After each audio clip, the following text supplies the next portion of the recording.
ñetti waxtu fekk na fanweeri simili fii ci RFM asalaamaaleykum. mbokk yu jàngeen jëf dal leen jàmm bisimila ci xibaar yi gën na cee fës njabooti Abdou Latif Cissé di sëriñu daara bi ñu takkal ci faatu Abiboulaye Dieye weddina tuuma yi ñu teg ci ndoddam dafa wax ne taalibe boobe du ca daaram jooje lañ ko daal di dóor ba mu jaare fa ñàkk bakkanam jëf ju ñaaw yi ñu teg tuutànk yi nag ba ci ay faat bakkan kuréel bu leen di taxaw nag ne dafa doy te faw ñëpp daal di ci taxaw ñu ngi toll ci ñaari téeméer ak juróom ci liggéeykatu consortium entreprise yi ñu licencié ñoom nag di ànd ba tey di weeg seen i maire dañoo war a porter plainte ñii di waa CDE di seen entreprise boobee ca kanamu tribunal du travail organisation générale du travail bu Sénégal nag ne dina bokk maanaam dugal loxoom ci xeex woowee ñaar fukki fan ak juróom ba ñaar fukki fan ak juróom benn ci weer wi ñu ne cadre unitaire bu boole syndicat yu yëngu ci wàllu santé nag dinañu amal seen ñaareelu plan d'action service minimum képp la ñu war a amal su boobaa dañoo wax ne nag seen i waxtaan ak seen i ministère ba tey furaas daal di xiddeen ñaareelu pàcc xibaar tàggat yaram arobase yéene kay asalaamaaleykum. Seydou Nourou Amadou Ndiaye ci machine bi Louga njabooti sëriñu daara bi di Abdou Latif Cissé nag mu ñu takkal ci faatu ba taalibeem bi di Abiboulaye Camara nag moom weddina tuuma yi ñu teg ci ndoddam dafa nag jàpp ne taalibe boobee du ca daaram jooju lañ ko dóor ba mu jaare fa ñàkk bakkanam njabooti sëriñ bi nag ak kuréel buy taxaw foofee ñii di jàngalekati alxuraan ca Louga nag ñu ngi doon amal sànq ci ay waxtaan jëm sax ci autopsie boobee kii wax ci seen i kàddu di Wahab Cissé ci micro bi Abraham Paul Pouy. ku ko bëgg a comprendre da ngay dellu mercredi 12 février Abiboulaye Camara te loolu am na ay seede jàmbat na bopp buy metti ba mënta jàng samedi 15 février jàng si na ci suba mënul leçon maîtresse bi koy jàngal maîtresse bi wax ko Abdou Latif reconnaître na ko dóor na ko ñetti yar ak corde buum daggitu buum dóor na ko ñetti yar ci diggu ginnaaw kon Abiboulaye Camara samedi boobu kóot ne na jàng ba tàkkusaan jot ni mu koy defee buñ génnee récréation di football fii ci ginnaaw daara ji football na ba 19 heures ñëw julli timis biñ jullee timis ba pare continué nañ jàng ba geewe mu wàcc doxa tànkam ba montagne extension ci guddi gi boppam di mettiwaat ñu yóbbu ko hôpital médecin ba ko seet jàpp na ni moom xëy na gis ci lu garaaw lu ko jar mu téye ko xool na ko bindal ko ordonnance valeur 2000 francs mu ñibbi këram ci suba gi dimanche matin gardien daara ji nga xam ne nijaay la ci moom ñëw na ne Abdou Latif xale bi du jàng si tey ndax dafa feebar lan ca guddi lan yëg gaañoo bi ñu yeewoo suba ci rajo yi ak ci télé yi lan dégg nijaay ji xuma papa ji ne xale bi ci ay loxoom la gaañoo te avant muy gaañu nee na Abdou Latif moo ko dóor loolu nag ñun kenn fekkee ko moom moo ko fekkee xëy na te fii liñ fiy dóoree fii la ak benn daggitu buum. bébé bu am ab at kottu góor la dañ ko jëloon foofe ca ñaaxaar ni ki démb ci suba ñu fekk ko nag mu daal di ñàkk bakkanam ci ab kër boo xam ne dañ ko doon tabax foofe ca Fatick léexaleeg na ko jabi xale bi nga xam ne nag moom la ñu faat bakkanam te mu am benn at rek mi ngi tudd Ngor Senghor yaayam Khady Ngom la tudd te ñu ngi dëkkee ci quartier ñaaxaar mag bi nekkee ci commune bu ñaaxaar moom nag nee na démb ci boori midi bi muy togg añ la benn xale bu jigéen bu tudd Mia Ndiaye ñëw ni ko indi sa doom ji ma teel la ko moom maamu Khady Ngom nag moom mooy tekki li mu wax ndaxte daanaka moom séeréer rek la dégg. démb dafa njëkk a yónnee si pour mu jox ko mu yóbbu bu ko ca kër ga léegi xale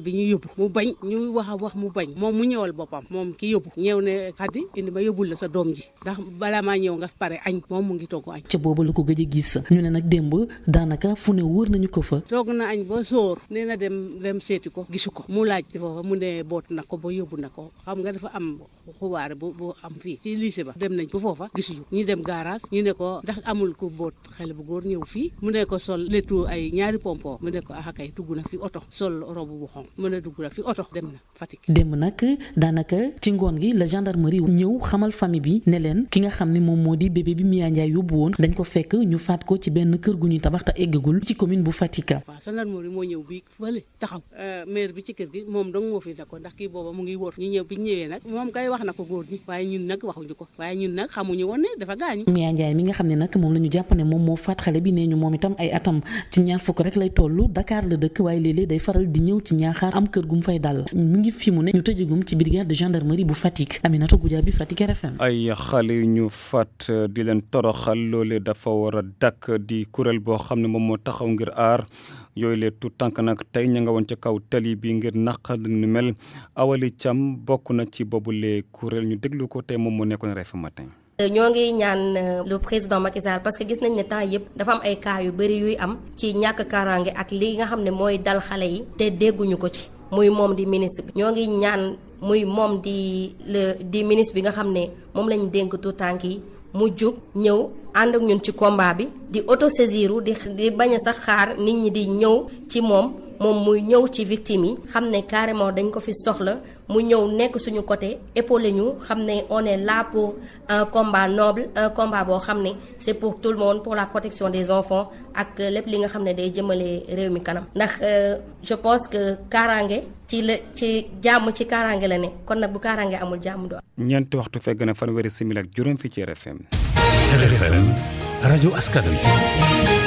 ñoo ngi toll ci ñaari téeméer ak juróom ci liggéeykatu consortium des entreprises du CDE yi ñu licencié ba tey ànd ak seen i maire ñoom sax dañoo war a porter plainte CDE di seen entreprise boobee yóbbu leen ca tribunal du travail organisation générale bu boole liggéeykat fii ci Sénégal nag sax dugal seen loxo ci boobule combat ndax dañoo jàpp ne yooyu les licenciements dafa jaaxul ci benn yoon dongo ka Moussa Gueye bokk nag ci ñaar téeméer ak juróomi liggéeykat yi CDE daal di dàq mu nekk ci këru liggéeykaay bi boobu ak léegi fukki at ci weeru janvier gii wees ci la gis nag yaakaaram mel ni lu tàmbalee tas. entre le 27 février et le 30 janvier lépp foofu la dessiné wu jox ñu ay lettre de préavis non le 27 dañu bàyyi ba ñëpp wàcc presque si leen doog a taf notification bi donc le lendemain 28 gars yi bi ñu xëy lañ gis notification ni CDE dafay dàq pour des raisons économiques ainsi de suite. mu nekk ci chômage moom ouvrier bi ni entreprise bi nag nekkatul rek ci tabaxu bâtiment ganu ko xamee woon waaye ci li muy yëngu jamono ji moo di tas njabootu liggéeykatam yi mu daal dee dàq. mu ngi tas ay famille di wax ci presse bi partout nit ñi fay na leen li leen yoral yëpp jox na ko mais c'est faux yooyu amul et pourtant wax na jox ñu ay indemnités am na ñoo xam ne def na ñaar fukki at ci entreprise bi ñenn ñi am nañ fi ay gaañu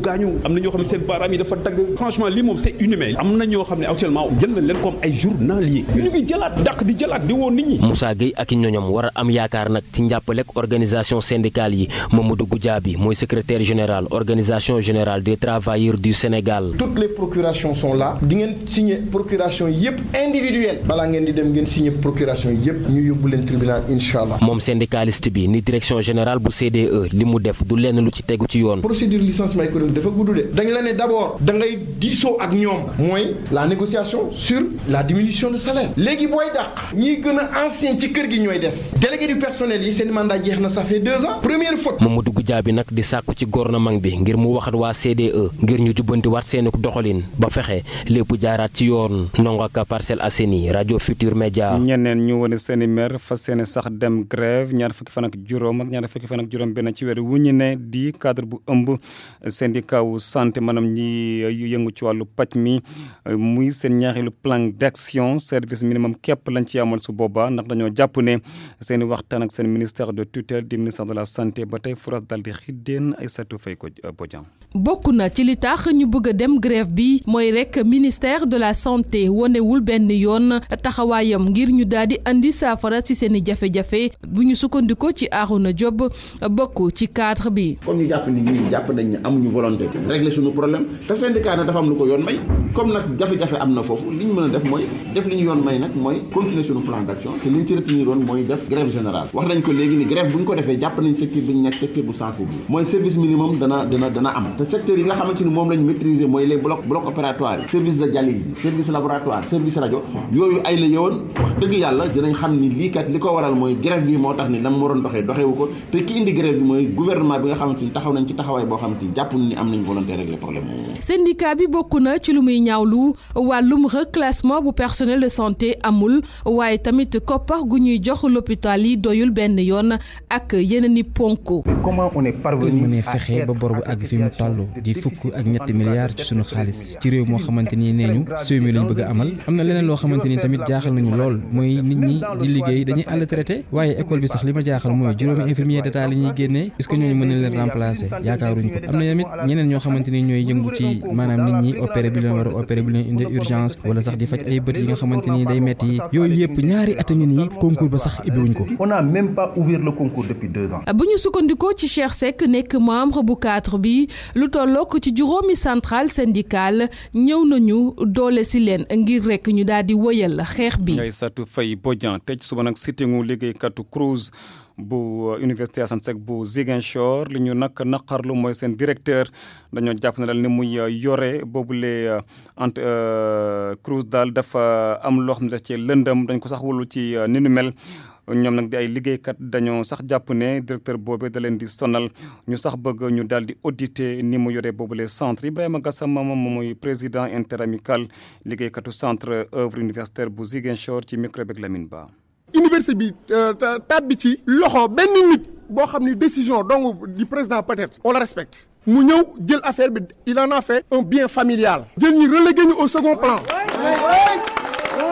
et il a fait de cette maison sa famille même étudiants yi Jombera famille lañ tuddee kër gi Crous boo génnee ci dëkk bi Jombera Kounda lañ tuddee Crous pourquoi parce que ay nitam ay mbokkam la fi ñoom rek ñoo ko wër même la gestion administrative dafa jël ay nitam ay jarbaatam ay mbokkam yu ko jigee mu teg leen di def lu ko neex pour di dugg ci lu ko neex ak jubadi la ci jublu nag li tax mu def ko mooy li mu bëgg la bëgg te li muy def dara jubu ci recrutement abusif bi muy def boo duggee ci gestion financière am nag picc yi di naaw sax xam na ni kër gi ak luubal rek moo fi am sa femme sax mi ngi ci ak ay mbokkam ay prête non kër gi usage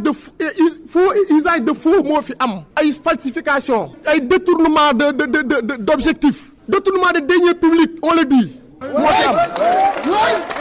léegi nag on fait appel au président de la République au ministre de l'enseignement supérieur que mu ñëw fii ñu càmbar kër gi corps de contrôle yi OFNAC IGE corps de contrôle yëpp nañ ñëw fii kër gi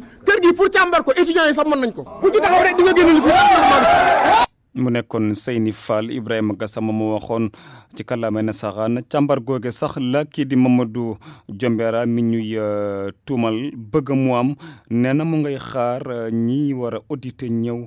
ñu déglu ko ak Lamine Ba. en réalité man dama sama baat ci kaw gestion autorité nag ku ne booy gérer na nga xam ne la ngay gérer moomuloo ko te ala kulli haal dina am benn bés pour ñu ñëw contrôler la man awma ci benn sikki sakka sama gestion maa ngi xaar col de contrôle parce que jotoon nañ fi jaar daaw yéen a ngi fàttali ko bu baax a baax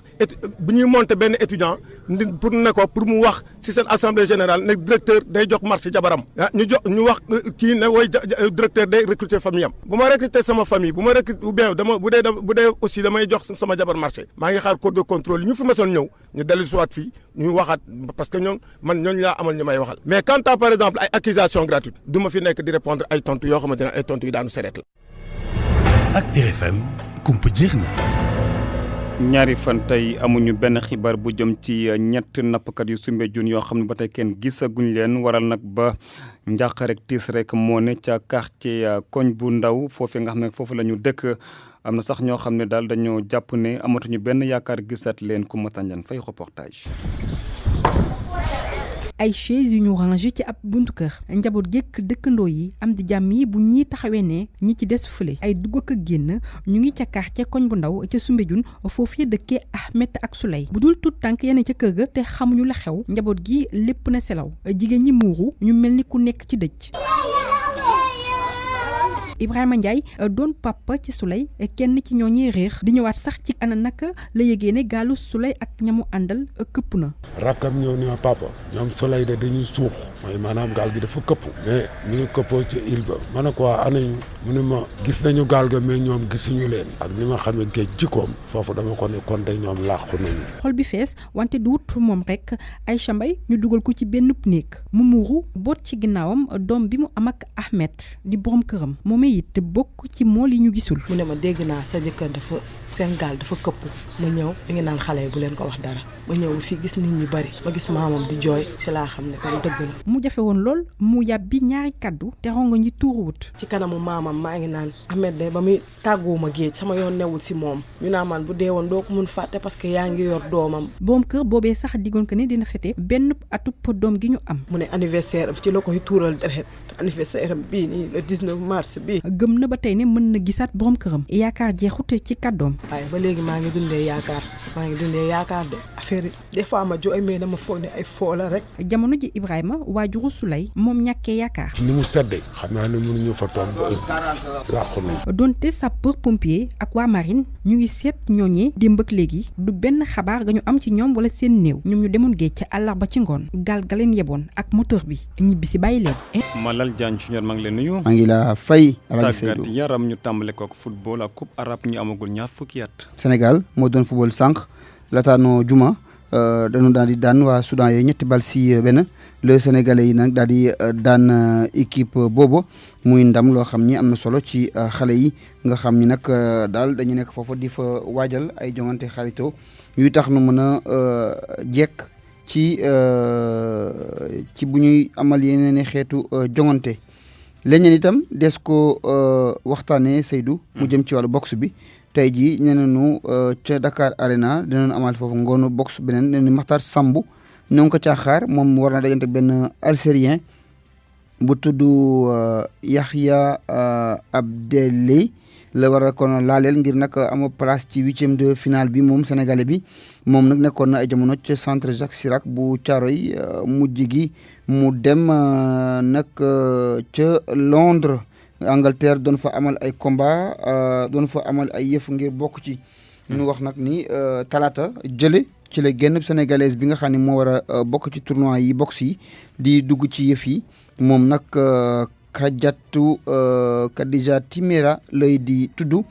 dina dugg nag ci yëf yi mu nga ca France di fa waajal ay boppam ak yu mel noonu fii ba mu dikkee Sode Thiam jot na daje ak ñenn ci ñoo xam ni ñoo ko wër ak di ànd ak moom ñu déglu ko. mu di ab avocate nekkit boxeuse Khadija Timéra nag bi moo nekk ñetteel bi yoonam muy bokk ci sélection équipe nationale bu Sénégal boole métier avocat ak di def boxe da si won jigéen ñi ne dañoo war a gëm seen bopp ci fépp fu ñu ne.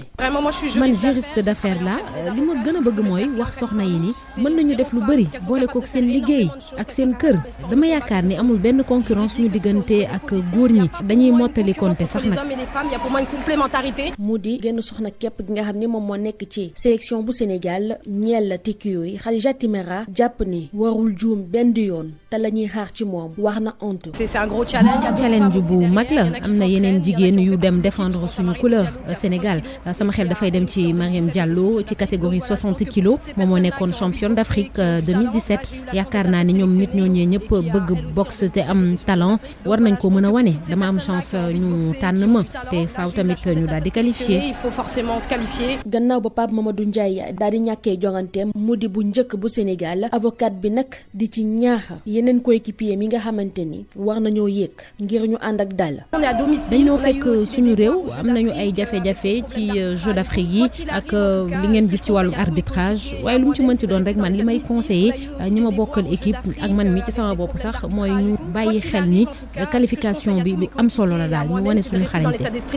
li ñu organiser nag tekkiyo bi fii ci Sénégal Khadija Timéra jàpp ni dina tax ba boxe bi fës ci Sénégal. en tout cas c'est ce que j'espère. man de loolu laa yaakaar ci Sénégal ndax am nañu qualité yëpp athlètes yi war a am ngir wane suñu bopp ci sport bi li manqué kay xaj na mooy ay pexe ci wàllum technique matériel ak loolu lépp léegi tournoi bi ñu amal fii Dakar dina tax ba boxe gën a am solo fii ci Sénégal te ñeneen ñi ci bëgg a dugg ñu dugg ci te du am benn jafe-jafe. et inspirer beaucoup d'autres. moom Khadija Timéra nag ancien champion du monde professionnel de boxe bi di Souleymane Mbaye moom moo koy tàggat ci noonee nag muy am yaakaar am médaille olympique ngir Sénégal waaye nag lépp ngay tàmbalee ca Dakar Arena ak qualification gi ka nar a yóbbu ca Tokyo. nu jeexal ak wàllu làmb tey jii si ngoon Papa Sow Siteu noo nga war a daje ca Marius Ndiaye face à face la muy jokkalante ay kàddu ak seen i supporters defal nañ leen fa ay jumtukaay ngir bu nu dikkee mën a tuus sotti ko seen i butéel sotti ko seen i saafara yëkkati seen i sengoor seen i géwal bàkk leen ku ci nekk xas xaan ci jëmale ci sa morom dëkkante bi jëm ci juróomeelu fan ci weeru avril nga xam ne waras nañoo laala ñoom ñaar ci Dakar Arena bi combat Pa Abdou Fall moo ko tëgg combat la nag boo xam ne ñoom ñaar ñëpp dañoo jógee ci défaite Papa Sow amoon jël Siteu amoon jël ñoom ñaar ñëpp war a kon du gaat ci yëf yi ngir suqaliku ku ci daanu dugg ci saaku yi ku daanu génn ci saaku yi.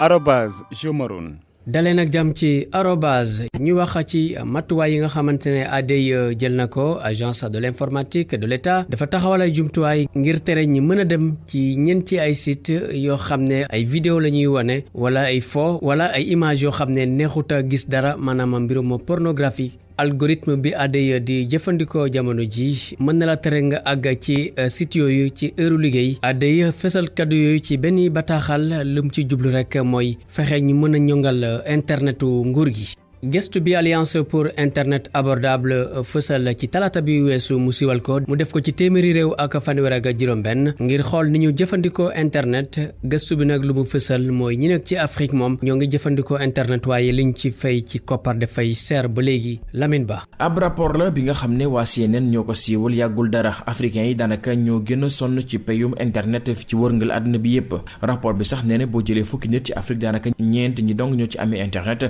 juróom-benn yi duñ ci jot ñi nga xam ne ñoo di consommateur yi yeewoo ci pays yi nekk ci Afrique li ñuy fay ci internet moo gën a cher yeneen réew yi ci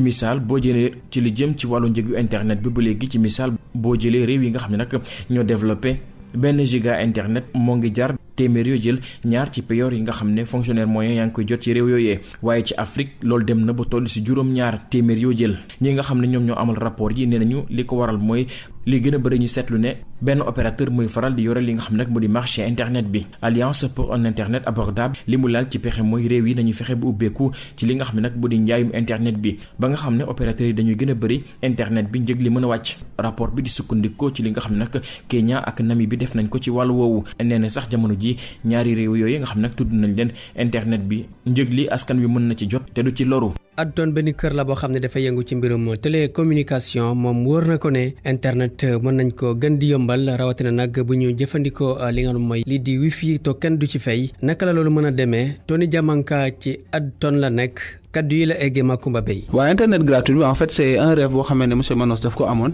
te ñun tamit dañu nekk ay Sénégal nekk ay jeunes entrepreneurs mais tam di gis suñu mbokk suñu jeune frère étudiants yi da am ay problème accès internet da am ay problème pour mën a woote accès internet bi li ñu koy defee mooy dañuy li ñuy lépp lu ñu am dañ koy delloowaat société bi fexe ba étudiant bi nga xamee ne tey mën na télécharger cours am ak nu mu mën a toll mu mën ko télécharger bu waree dem defi ay recherche internet bi mu mën dem def côté du fay dara. léegi kan mooy fay.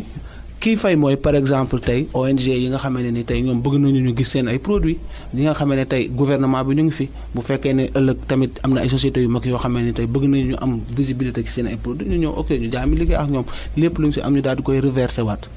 wala bonne partie bi ñu daal di koy reversé waat su population bi surtout ñi nga xamante ne ni gis nañu importance bi loolu moo tax ñu on tenait vraiment à divulguer ce message pour wax leen ne oui c'est possible nit yi war nañ mën a toll foo xam ne ni internet duñ ko fay appel duñ ko fay. bari na ay photo yoo xam ne nit ñi ñu ngi koy def ci internet ay photo jàmbur nga def ko fa to amoo ci autorisation yoon mën na la ci topp bu fekkee ne borom photo boobu dafa gis ne dañu yàq deram to nga def ko to amoo ci benn autorisation doxalin bi nag am na ñu jëfandikoo internet nekk ca mbir mi soxal leen kaddu yi la ñuy eggee Marema Diop. internet bi da nga ciy gis des fois tamit des choses comme xale yi ñu égorgé noonu seen ay parents à chaque fois suñu ko gisee ci internet dañuy am lu leen métti chaque fois ñu ngi koy xalaat te loolu du mës a dañ ci ñoom en plus tamit bu dee menaces yi loolu bëri na am na ñoo xam ne dañuy jël ay photo comme ay genre copine ay copines ñu bokk copain ñu fexe am sa ay photo te sànni ko ci réseaux sociaux ci àdduna am des fois am na ñu bëri ñoo xam sax dañ ci jëlee ay traumatisme am na xam dañ ciy xaru. nit ñi ñoo war a am benn compréhension boo xam ne bañ a def yenn yi daal parce que image nit moom dafa mën a yàq lu bëri ça fait mal parce que man mii récemment amoon naa benn frère boo xam ne dafa décédé woon mais chaque jour su ma xoolee ay statut ay nit di ko dugal sama xel day demaat ci moom dafay métti daal loolu parce que récemment gis nga ak gaayen boobu nga xam ne moom loolu lay def day def wàllu information jàmbur yi y avait un ministre boo xam ne je vais pas citer son nom maa daf ko jàppoon parce que xam naa intimité bu mu amoon ak benn xale bu jigéen instant bi ni ñu ngi dugal ay photom lu nekk ñu koy dugal affaire yooyu fi mu ne nii famille sax mi ngi commencé bousculer wu day metti la sa li tax muy metti mooy image dafa doon loo xam ne du mas a jóg yow boo fàttee histoire bi keneen fàtte ko ma dugg YouTube tak ma dal si affaire bi day dikkaat ci man mu metti sama xol lool ma di ko jooy keneen ak keneen ñu koy dund nit ñi jël nañ ko lool nañ ci def nànk tee ci bu baax ndax ci lu ci tu xas pour nga génne ko day jafe.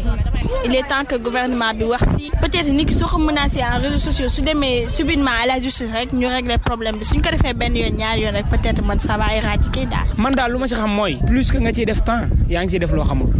arobase filayem ci mixage bi Malang Vito Sonko ñoo ngi leen di gërëm ci déglu bi.